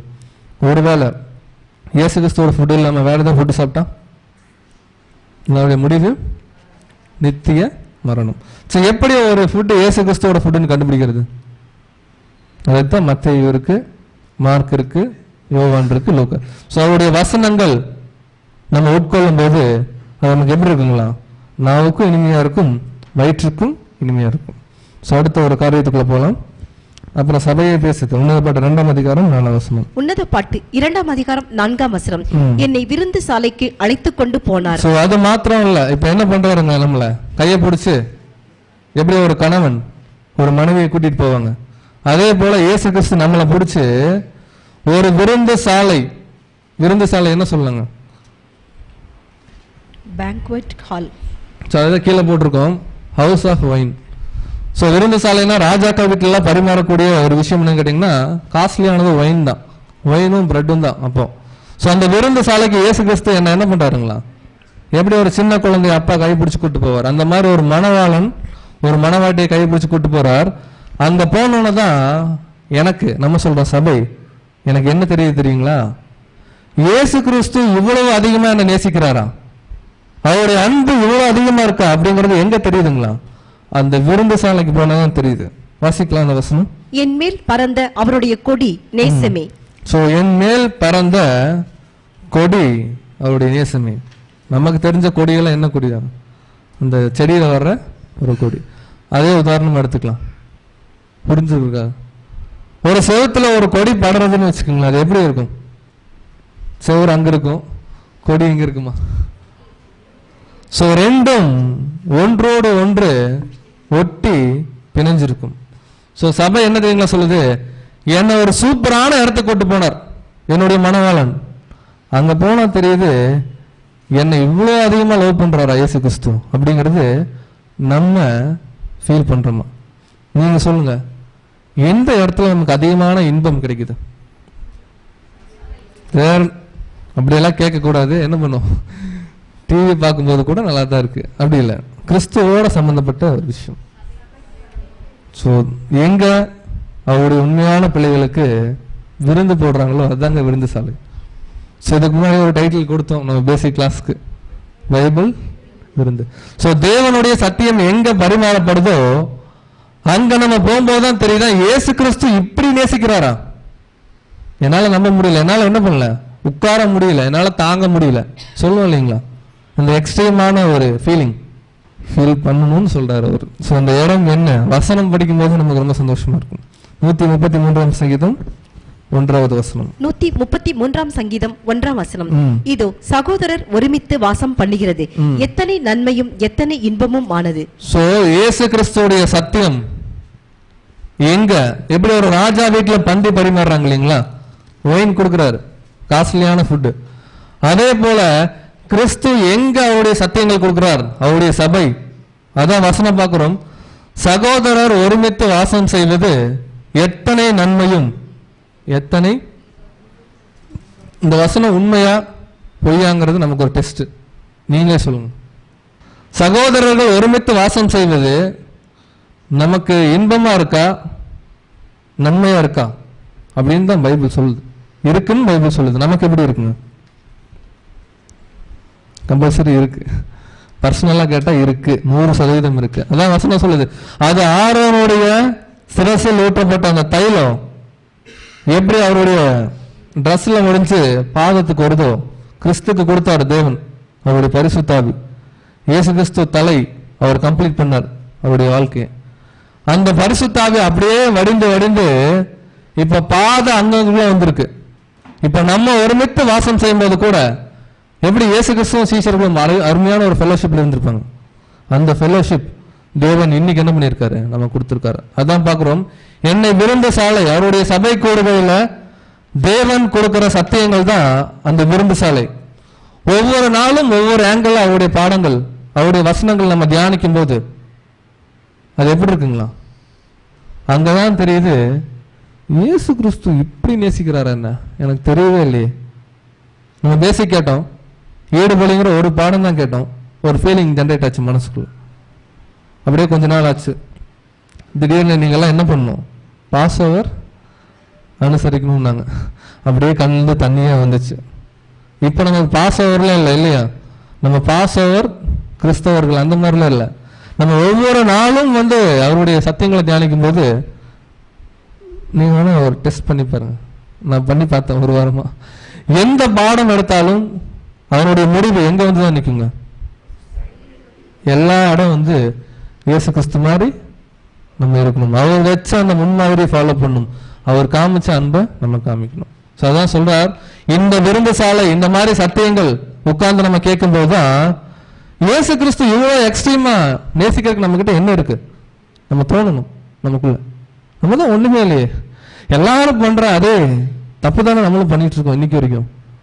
அப்படி இருந்து எப்படி நம்மளை இவ்வளவு நேசிக்கிறார் அப்படிங்கிற ஒரு உணர்வு என்ன பண்ணுங்களா, நம்ம இருதயத்திலிருந்து ஏவணும். அப்போஸ் நாங்க பவுலுக்கு நடந்திருக்கு, ஏபியருக்கு அவர் மனசுல இருந்து. வாசி 2 கொரிந்தியர் 5ஆம் அதிகாரம் 14வது வசனம். 2 கொரிந்தியர் 5ஆம் அதிகாரம் 14ஆம் வசனம். கிறிஸ்துவனுடைய அன்பு எங்களை நெருக்கி ஏவுகிறது. சோ பவுல் அவருடைய பரிசுத்தவான்கள் அவர் கூட இருந்த எல்லாருக்கும் சேர்த்து பவுல் பேசுறார் கொரிந்து சபையில. இயேசு கிறிஸ்துடைய அன்பு என்ன பண்ணுதுங்களா, எங்களை ஏவுகிறது. நமக்கு ஏவுகிறதுனா ராக்கெட் தான் ஞாபகம் வரும். அவர் சொல்றார், ஆமா ராக்கெட் தான். இயேசு கிறிஸ்துடைய அன்பை எங்களை என்ன பண்ணுது அப்படிங்கிறாருன்னா பவுல் ஒவ்வொரு நாளும் மேல மேல மேல மேல என்ன பண்ணிருக்குங்களா, நம்மளை அவருடைய வழியில கொண்டு போயிட்டே இருக்கு. ஏன் அப்படின்னா அந்த வார்த்தை சொல்றாரு பாருங்க, ஏனென்றால் எல்லாருக்காகவும் அவர் ஒருத்தர் மரிச்சிருக்கார், இது வேற எங்கேயும் நடக்காது அப்படின்னு சொல்லி பவுல் சொல்றார். அந்த அன்பு அன்னைக்கு அப்போஸ்தலருக்குள்ள இருந்துச்சு. ஒவ்வொரு நாளும் அவரை பற்றி படிக்கும் போது இயேசு கிறிஸ்து இப்படியா இந்த மாதிரி எல்லாம் தியாகம் பண்ண முடியுமா? அவர் சொன்னார் பாருங்க ஒரு வார்த்தை, ஒருவன் தன் சிநேகிதனுக்காக கொடுக்கிற அந்த ஜீவன், அந்த அன்புலையும் பெரிதான அன்பு இல்லை. இன்னைக்கு அந்த மாதிரிலாம் நடக்கவே இல்லை. ஆனா அவர் சொல்லிட்டார், நான் வைக்கிற அன்பு அந்த மாதிரி. பவுல் புரிஞ்சுக்கிட்டார், அவர் கூட வாழ்ந்த அநேக அவருடைய பரிசுத்தவான்கள் புரிஞ்சுக்கிட்டாங்க. ஸோ இன்னைக்கு நம்ம இந்த விருந்து சாலையில அவருடைய சத்தியங்கள் பரிமாறும் போது, அதை உள்ள வாங்கும்போது நம்மளே என்ன பண்ணுங்களா, ஏவணும். இன்னும் நம்ம இயேசு கிறிஸ்துக்காக வாழணும், அவருக்காக வாழணுங்கிறத ஒரு சிந்தனை இருக்கணும். பிதாவாகிய தேவனுக்கே அவசியமா இருந்துச்சு இயேசு கிறிஸ்துவ கொண்டு இங்க மறிக்க வைக்கணும் அப்படின்னு. எபிரேயர் 2ஆம் அதிகாரம் 10வது வசனம். எபிரேயர் 2ஆம் அதிகாரம் 10ஆம் வசனம்.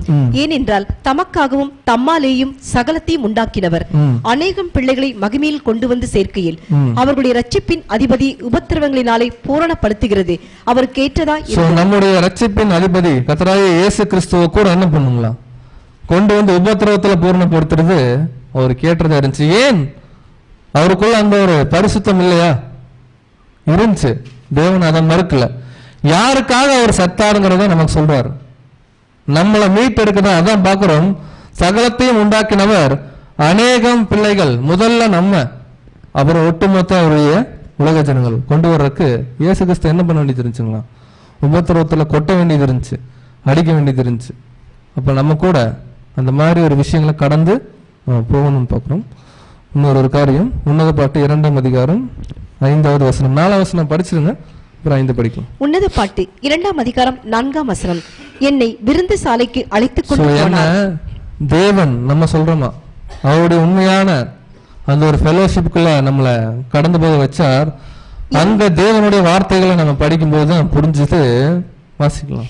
என்மேல் பறந்த அவருடைய கொடி நேசமே. இயேசு கிறிஸ்து எப்படி ஒரு சுவர்ல ஒரு கொடி படறது, அந்த மாதிரி அவருடைய அன்பு என்ன பண்ணுதுங்க, நம்மளோட ஒட்டிட்டு இருக்கு, நம்மள ஒவ்வொரு நாளும் அவருக்காக வாழ்றதுக்கு ஏவுது அப்படின்னு சொல்லியிருக்காங்க. அடுத்து உன்னத பாட்டு 2ஆம் அதிகாரம் வசனம் 5ஆம் வசனம், திராட்சை ரசத்தால் என்னை தேற்றுங்கள். இவ்வளவு விஷயங்கள் பார்த்த சபைக்கு இப்ப என்ன ஆச்சுங்களா? இங்கிலீஷ்ல சூப்பரா இருக்கும். இந்த சாப்டருக்கு சிக் ஆஃப் லவ் அப்படின்னு டைட்டில். ஸோ நமக்கு புரியுற மாதிரி சொல்லணும்னா காதல் நோய்.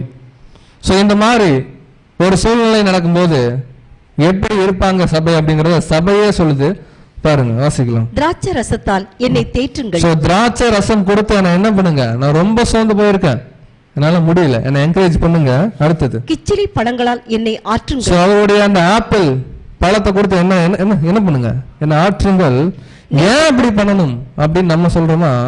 ரீசன் பாருங்க. நேசத்தால் சோகம் அடைந்திருக்கிறேன். சோ அப்படி இங்கிலீஷ்ல வந்து பாத்தீங்கன்னா because I am loves.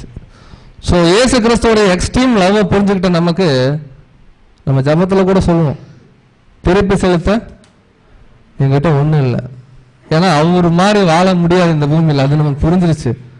So அதை புரிஞ்சோடனே ஐயோ எனக்காக எப்படி வாழ்ந்திருக்காரு, அவரு எனக்காக எவ்வளவு பாடுபட்டிருக்காரு அப்படிங்கிறத உணரும் போது நம்மளால ஒன்றும் பண்ண முடியல, அப்படியே சோர்ந்து அப்படியே உட்காந்துருக்கோம் இப்போ வரைக்கும். ஆனா ஒரு ஃபீலிங், என்னை என்ன பண்ணுங்க, என்கரேஜ் பண்ணுங்க, என்னை இன்னும் மேலே கொண்டு போகணும்னு கேட்கும்போது ஃபர்ஸ்ட் விஷயம் திராட்சை ரசத்தால் அதான் பார்க்குறோம். அது திராட்சை ரசம் இங்கிலீஷ்ல எப்படி பார்த்தீங்கன்னா அந்த ஒயின் கேக், ஒரு ஹார்டான ஒரு ஃபுட்டு கொடுத்து என்னை என்கரேஜ் பண்ணுங்க. அதே போல அந்த ஆப்பிள் பழம் இருக்கு இல்லைங்களா, அதுவும் கொடுத்து என்னை என்கரேஜ் பண்ணுங்கன்னு சொல்லி. ஸோ ரெண்டு விஷயம், ஒன்று திராட்சை பழம் அதாவது கேக் ஒயின், அடுத்தது அவருடைய ஆப்பிள். ஸோ இதுக்கு என்ன விளக்கம் பார்க்கலாம். அதே நீதிமொழிகள் 25ஆம் அதிகாரம் 11ஆம் வசனம். நீதிமொழிகள் 25ஆம் அதிகாரம் 11ஆம் வசனம், ஏற்ற சமயத்தில் சொன்ன வார்த்தை வெள்ளித்தட்டில் வைக்கப்பட்ட பொற்பழங்களுக்கு சமானம். ஸோ இன்னும் இயேசு கிறிஸ்துவோட அன்பு புரிஞ்சுக்கிட்ட நமக்கு அவர் மாதிரி மாற முடியல, அவருக்கு நான் திருப்பி ஏதாவது செலுத்த முடியல, என்னை என்கரேஜ் பண்ணுங்க நம்ம கெஞ்சும் போது ஸ்டில் கிறிஸ்து என்னதான் பண்றாருங்களா, வேற எதுவுமே நம்ம கொடுக்கறது இல்லை, வந்து தூக்கிட்டுலாம் போறது இல்லை மேல. உங்களுக்கு இன்னமும் நிறைய பலமுள்ள ஆதாரம் கொடுக்குறேன், நீங்க சாப்பிடுங்க, என்னுடைய நேசத்தை புரிஞ்சுக்குங்க, எனக்காக நீங்க என்ன பண்ணுங்க, மேல வாங்க அப்படிங்கிறாரு. இதை பவுல் புரிஞ்சுக்கிட்டார். வாசிக்கலாம். எபேசியர் 3ஆம் அதிகாரம் 18 முதல் 19 வரை. எபேசியர் 3ஆம் அதிகாரம் 18ஆம் வசனம் 19ஆம் வசனம், சகல பரிசுத்தவான்களோடும் கூட கிறிஸ்துவனுடைய அன்பின் அகலமும் நீளமும் ஆழமும் உயரமும் என்னதென்று உணர்ந்து. பவுல் சொல்றார், நம்ம சொல்லலாம் பவுல் நாங்க புரிஞ்சுக்கிட்டோம். அதான் அவர் சொல்றார், நீங்க நேசத்தால சோகம் அடைஞ்சிருக்கீங்க, பட் இருந்தாலும் எல்லா பரிசுத்தவான்கள் ஓடும் கூட இயேசு கிறிஸ்துவோட அன்புக்கு இன்னும் டீப் இருக்கு, அதுக்கு ஒரு நீளம் இருக்கு, அதுக்கு ஒரு அகலம் இருக்கு, அதுக்கு ஒரு உயரம் இருக்கு, அதுக்கு ஒரு ஆழம் இருக்கு. பட் அதை புரிஞ்சுக்க முடியாது. அது என்ன நம்ம ஸ்லாங்க சொல்ல போனா இன்ஃபினிட்டிவ், அதுக்கு எல்லை. இந்த மூளை, இந்த இத்தினோண்டு மூளைனால எல்லாம் இயேசு கிறிஸ்து நம்மளை எவ்வளவு நேசிச்சாருன்னு கண்டுபிடிக்க முடியாது. அதுல 1% தான் நம்ம படிச்சுட்டு இருக்கிற பாடத்துல இருந்து வெளியே வருது. சும்மா ஒரு மூவி எடுத்துட்டாங்க, இயேசு கிறிஸ்து இறக்குற மாதிரி, அவருக்கு கையில எல்லாம் ரத்தம் வர மாதிரி. அதுதான் அந்த பிக்சர் போட்டாவே நம்ம கண்ணுல இருந்து தண்ணி வருது. ஆனா வசனம் சொல்லுது அவரை பார்க்க முடியாது, அவர் முகம் சதந்திருக்குங்கிறது வசனம். அவரை நிர்வாணப்படுத்திருக்காங்க ஏறக்குறைய, அதெல்லாம் நம்ம இமேஜினே பண்ண முடியாது. அவருடைய அன்பு அதான் பவுலும் சொல்லிட்டாரு, இமேஜின் பண்ண முடியாதுன்னு. சோ இன்னதென்று உணர்ந்து கொள்ள கீழே சொல்றாரு பாருங்க, அறிவுக்கு எட்டாத, நம்ம மூளைக்கு எட்டாத அந்த அன்பை பட் ஸ்டில் சான்ஸ் கொடுக்குறாரு தேவன். உணர்ந்து கொள்ள வல்லவர்களாகவும் தேவன், அடுத்தது கிறிஸ்துவ தேவனுடைய சகல பரிபூரணத்திலும் நிறைவேற்பட நான் பிரேயர் பண்றேன் அப்படிங்கிறார் பவுல். ஸோ இவ்வளவு ஒரு மகா பெரிய அன்பு இந்த பூமியில கொடுக்க முடியாது. வசனமே படிக்கிறோம், எந்த ஒரு சகோதரனும் தன் சகோதரன் மீட்கும் பொருளை ஈடுபட என்ன பண்ண முடியாது, கொடுக்க முடியாது. ஸோ ஒரே ஒருத்தர் நம்முடைய ஆத்ம நேசர் இயேசு கிறிஸ்து தான். ஸோ அவர் அன்பை புரிஞ்சுக்கிட்ட நம்ம, அவர் ஸ்டில் அவருடைய சத்தியங்கள், அவருடைய இந்த ஹார்ட் கேக் சொன்ன இல்லைங்களா, ஒரு பலமான ஆகாரம், அதை கொடுத்து இன்னமும் என்கரேஜ் பண்றாரு. டயர்ட் ஆகாதீங்க, கஷ்டம்தான், என்ன மாதிரி வாழ்றது. பட் இருந்தாலும் என்கரேஜ் ஆகும்போது ஒரு ஸ்டேஜில் சபை என்ன ஆகுது தெரியுங்களா, தூங்கிடுச்சு. ஸோ இந்த வசனம் படிச்சுட்டு போகலாம். பிலிப்பியர் 3ஆம் அதிகாரம் 10-11. பிலிப்பியர் 3ஆம் அதிகாரம் 10ஆம் வசனம் 11ஆம் வசனம். இப்படி நான் அவரையும் அவருடைய உயிர்த்தெழுதலின் வல்லமையையும் அவருடைய பாடுகளின் ஐக்கியத்தையும் அறிகிறதற்கும். பவுல் பெஸ்ட் நமக்கு தெரிஞ்சு அவர் என்ன சொல்றாரு பாருங்க, இப்படி நான் அவரையும் அவருடைய உயிர்த்தெழுதலின் வல்லமையும் அவருடைய பாடுகளின் ஐக்கியத்தையும் செயல்படுத்திருக்கல.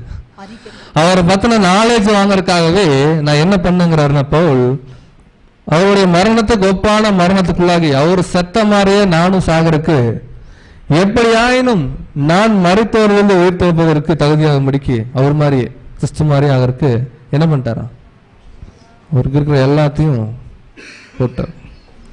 அவர் நினைச்சிருந்தா ஒரு ரோம குடியுரிமை பெற்றவர் ஒரு நல்ல வாழ்க்கை வாழ்ந்துட்டு கிறிஸ்துக்காக வாழ்ந்துருக்க முடியும்.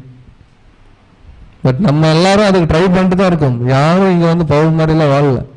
பட் இருந்தாலும் ஏன் இதெல்லாம் பவுல் சொல்றாருன்னா, அவர்களுடைய மனதிலுமே இயேசு கிறிஸ்துவோட அன்பை புரிஞ்சுக்கிட்ட உடனே தன்னை ஒரு துச்சமா எண்ணாங்க, அவருக்காக வாழணும். ஸோ அவர் ஏன் இந்த வசனங்கள் எழுதி நமக்கு கொடுக்குறாருன்னா, நம்ம வாழ்றோமோ வாழலையோ அது நம்ம கையில தான் இருக்கு. பட் இந்த வசனங்கள் நமக்குள்ள ஒரு ஜீல் கொடுக்கும், இந்த மாதிரி நம்ம இருக்கணும், அவருக்காக வாழணும் அப்படிங்கிறது. ஸோ அதுக்கு தான் பவுல் இந்த ஒரு காரியம் கொடுக்கிறார். பட் ஸ்டில் சபை சோகத்தால அப்படியே தூங்குது. வாசிக்கலாம். உன்னத பாட்டு 2ஆம் அதிகாரம் 6ஆம் வசனம். உன்னத பாட்டு 2ஆம் அதிகாரம் 6ஆம் வசனம். அவர் இடது கை என் தலையின் கீழ் இருக்கிறது, அவர் வலது கை என்னை அணைத்துக் கொள்கிறது.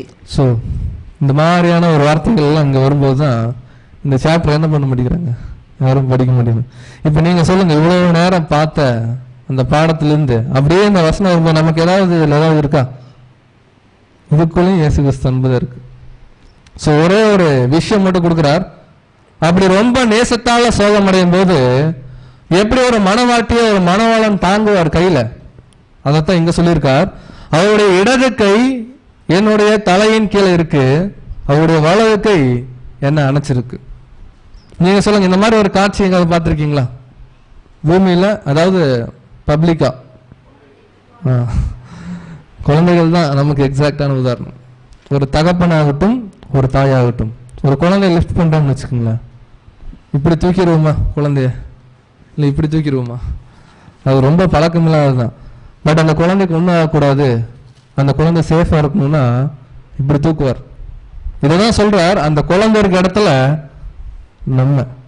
நம்ம குழந்தையா கம்முன்றீங்க அப்படியெல்லாம் சொல்லாதீங்க. இல்லை, நம்ம குழந்தைதான். நீங்கள் குழந்தைகளை போல் மாறாவிட்டால் அங்க இடம் இல்லை.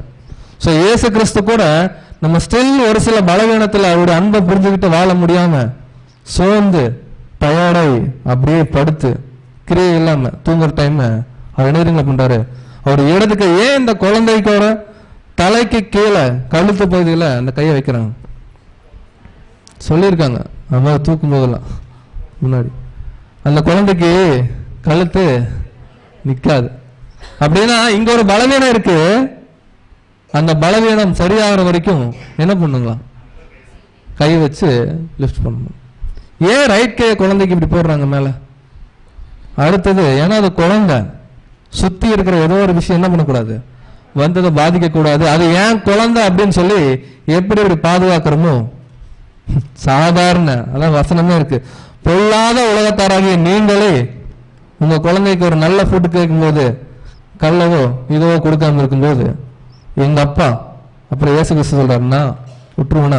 அதான் சொல்றாரு. இப்படி பலவீனத்துல இருந்தா கூட சபை தூங்கிடுச்சு. ஆக்சுவலா இந்த ஸ்டேஜ்ல அவருடைய நீங்க கேள்விப்பட்டிருக்கலாம் ஏதோ ஒரு வகையில. இந்த மாதிரி வீட்டுல ஒரு சின்ன சண்டை நடக்குதுன்னு வச்சுக்கோங்க, ஹஸ்பண்ட் அண்ட் ஒய்ஃப்குள்ள. ஹஸ்பண்ட் பேசவே இல்லை, ஒய்ஃப் என்ன பண்ணும்? கேள்விதான் பட முடியும். சாப்பிடவே சாப்பிடாது, போய் ஒவ்வொன்று அழுதுட்டு போய் படுத்துங்கிடும். ஆனால் சொல்லும் எனக்கு பசிக்குது சாப்பாடு வேணும்னு, ஆனால் எந்திரிச்சுலாம் வராது. ஸோ என்ன பண்ணுதான் அதே தான் இயேசு கிறிஸ்து சொல்றார். நேசத்தால் நான் சோகம் அடைஞ்சிட்டேன், என்னை என்கரேஜ் பண்ணுங்க அப்படிங்கும்போது ஒரு ஸ்டேஜில் ஸ்டெமினா பத்தாம சபை அப்படியே தூங்குது. பட் இயேசு கிறிஸ்து கவலைப்படாத, நான் உன்னை கையில் ஏந்துறேன் அப்படின்னு அந்த இடது கை எதை அடையாளப்படுத்துது, வலது கை எதை அடையாளப்படுத்துது? இது அப்போஸ்தலருக்கே சொன்னார் அவர். வாசிக்கலாம். மத்தேயு 14ஆம் அதிகாரம் 30-31 வசனங்கள். மத்தேயு 14ஆம் அதிகாரம் 30ஆம் வசனம் 31ஆம் வசனம். காற்று பலமாய் இருக்கிறதை கண்டு பயந்து அமிழ்ந்து போகையில், ஆண்டவரே என்னை ரட்சியும் என்று கூப்பிட்டான். உடனே இயேசு கையை நீட்டி அவனை பிடித்து, அற்ப விசுவாசியே ஏன் சந்தேகப்பட்டாய் என்றார். பேதுருக்கு கழுத்து என்ன பண்ணீங்களா? இந்த டைம்ல குழந்தை மாதிரி நிக்கல. இயேசு கிறிஸ்து ஏன் கவலைப்படுற அற்ப விசுவாசின்னு சொல்லி அந்த டைம்ல தன்னுடைய ஒரிஜினலான நேசத்தை கொண்டு வந்து நிறுத்தினார். 2 கை யூஸ் பண்ணார் தூக்கி விடுறதுக்கு. ஒன்னு அவருடைய உண்மையான நேசம், இன்னொன்னு அவருடைய வல்லமையுள்ள அந்த கரம். ஸோ இன்னொரு இடத்துல நடந்துச்சு. வாசிக்கலாம். மத்தேயு 26ஆம் அதிகாரம் 36ஆம் வசனம். மத்தேயு 26ஆம் அதிகாரம் 36ஆம் வசனம். அப்பொழுது இயேசு அவர்களோடு கெத்செமனே எண்ணப்பட்ட இடத்திற்கு வந்து சீஷர்களை நோக்கி, நான் அங்கே போய் ஜெபம் பண்ணும் அளவும் நீங்கள் இங்கே உட்கார்ந்திருங்கள் என்று சொல்லி. இங்கேயும் குழந்தைகிட்ட ஒரு சின்ன விஷயம் தான் கேட்டார். நான் போயிட்டு கொஞ்ச நேரம் ப்ரேயர் பண்ணிட்டு வரேன், என்ன பண்ணுங்க, எனக்காக கொஞ்ச நேரம் விழிச்சிருங்க. பாவம் குழந்தை இல்லை, எவ்வளோ நேரம் தான் விழிச்சிருக்கும். அப்பவும் சீஷர்கள் அந்த ஒரு அவங்கள பற்றியெல்லாம் அவங்க பேசுற கூட தகுதி இல்லை உண்மை. பட் இருந்தாலும் அந்த டைம்ல அவங்க அந்த மெச்சூரிட்டி இல்லாதனால அவங்க திரும்பவும் தயாராயிட்டாங்க. ஆனால் இயேசு கிறிஸ்து விட்டாரா? இதுக்கு முன்னாடியே சொல்லிட்டார், நீங்க எவ்வளவு தூரம் உங்களுடைய பலவீனத்துல நீங்க ட்ரை பண்றீங்க, முடியலனாலும் உங்களை நான் தூக்கி நிறுத்துறேன்னு சொல்லிட்டு தான் அவர் ஒரு பெரிய ஒரு பவர் கொடுத்துட்டு போனார். வாசிக்கலாம். யோவான் 14ஆம் அதிகாரம் 16ஆம் வசனம் முதல். யோவான் 14ஆம் அதிகாரம் 16ஆம் வசனம் முதல். நான் பிதாவை வேண்டிக் கொள்ளுவேன், அப்பொழுது என்றென்றைக்கும் உங்களுடனே கூட இருக்கும்படிக்கு சத்திய ஆவியாகிய வேறொரு தேற்றவாளனை அவர் உங்களுக்கு தந்தருள்வார். எப்பெல்லாம் இயேசு கிறிஸ்து மாதிரி வாழ முடியாம நம்ம ஒரு சில டைம் இங்க சபை தூங்குன மாதிரி தூங்குறதுனா என்னங்க? ஆக்சுவலா தூங்குறதா இல்ல. சத்தியம் தெரிஞ்சு சத்தியப்படி நடக்க வாய்ப்பு இருக்கும்போது நடக்காம போறது உலகம் தூங்குறதுக்கு ஒப்புமை. ஸோ இந்த மாதிரி இருக்கும்போது அவர் சொல்றாரு, பரவாயில்ல, நீங்க அந்த மாதிரி சோர்வுகள் இருக்கும்போது உங்களை என்கரேஜ் பண்றதுக்குன்னே தேவன் மற்றும் நான் அவருடைய வல்லமை என்ன பண்றேன் உங்களுக்கு கொடுக்குறேன். அந்த வல்லமை நமக்குள்ளே ஒரு உள்ளுணர்வா இருக்கலாம், அல்லது வசனம் மூலமா போதிக்கலாம், அல்லது ஒரு உண்மையான சகோதரன் மூலமா நம்ம கொடுக்குற ஒரு அட்வைஸா இருக்கலாம். ஏன்னா அவருக்குள்ள பரிசுத்தாவி இருக்கும். ஒரு உண்மை சகோதரனுக்குள்ள அந்த பரிசுத்தாவி இருந்துச்சுன்னா அவர் அந்த டைம்ல நம்மள என்ன பண்ணுவாருங்க? தேற்றுவார், நம்ம ஒரு பலவீனத்தில் இருக்கும்போது. ஸோ இதுதான் சபை சொல்லுது, என்ன தேற்றுங்கன்னு சொல்லிட்டு சபை தூங்கிடுச்சு. ஆனா கிறிஸ்து சொல்றார், பரவாயில்ல, என்ன மாதிரி வாழும்போது ஒரு சில டைம் இடர்கள் வரும். வருதுங்களா? நமக்கு 100% கீழ்படுகிறோமா? இல்ல, அது மறுக்க முடியாது. ஆனா கிறிஸ்து சொல்றார், எல்லாமே உங்களுக்கு கொடுத்துட்டு இருக்கேன், பட் ஸ்டில் நீங்க ஒரு முறை அல்லது இருமுறை அல்லது ஒரு முறை நீங்க தவறும் போது கவலைப்படாதீங்க. எப்படி ஒரு குழந்தைய அவங்க அப்பா பார்க்குறாரோ, சாதாரண குழந்தைய அப்பா பார்க்கும்போது, எங்க அப்பா எல்லாத்துக்கும் மேல அவருடைய குமாரன் தான், நீங்க என்னுடைய மனைவி மனவாட்டி, உங்களை விட்டுருவேன் அப்படின்ட்டு ஒரு இடது கை எடுத்து என்ன பண்றாருன்னா நமக்கு தலை கீழே வைக்கிறார், வலது கை வச்சு நம்ம நினைக்கிறார். நமக்கு இயேசு கிறிஸ்துவோட இடது கை இந்த பக்கம் எதை அடையாளப்படுத்துதுன்னா ஒரு கிரேஸ், ஒரு கிருபை அல்லது அவருடைய அன்பு.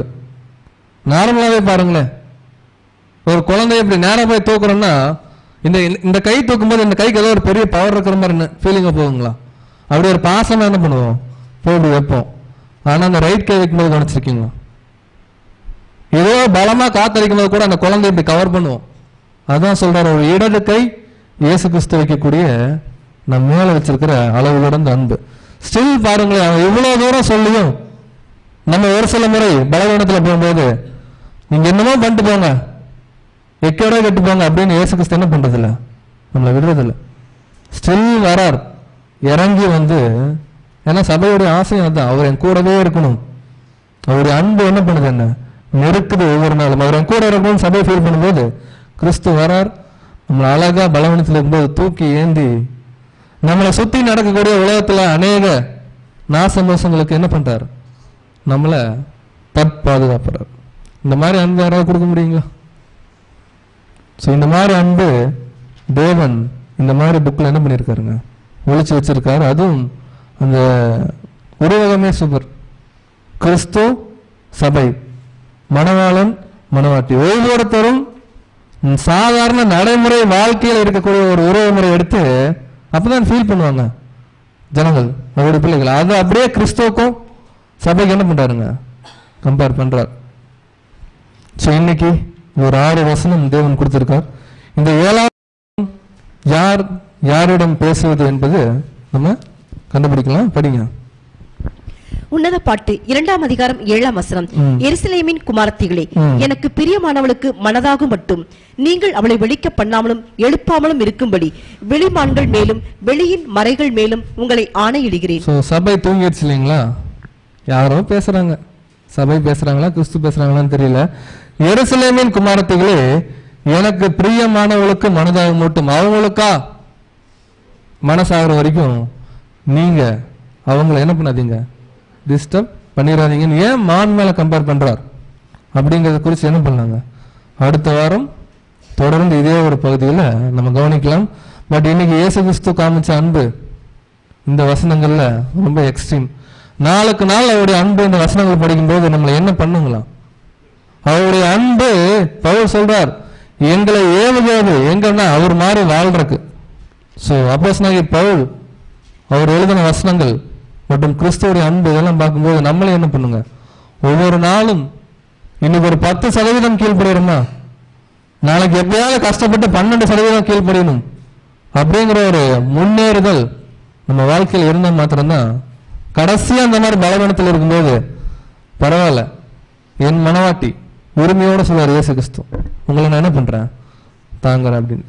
ஸோ அவர் நம்மளை தாங்குவதும் இல்லது திரள் கொடுத்து சொல்ற மாதிரி உங்களை நான் அறியேன் அப்படின்னு சொல்றதும் இயேசு கிறிஸ்து கையில் இருந்தாலும் அவருடைய 50% யார் கையில் இருக்குங்க, நம்ம வாழ்ற இந்த டே டு டே லைஃப்ல இருக்கு அப்படிங்கறது என்ன பண்ணலாம் மனசுல வச்சுக்கிட்டு நம்முடைய ஆண்டவராகிய இயேசு கிறிஸ்துவுக்கும் அவருடைய பிதாவாகிய தேவன் அதாவது நம்முடைய அப்பாவுக்கும் பிரியமாக வாழ்ந்து இயேசு கிறிஸ்து எப்படி பிதாவாகிய தேவனுடைய நாமத்தை மகிமைப்படுத்தினாரோ அதே போல நாமும் இயேசு கிறிஸ்து மூலமா அவருடைய நாமத்தை மகிமைப்படுத்த தேவன் தாமே கிருபை செய்வாராக.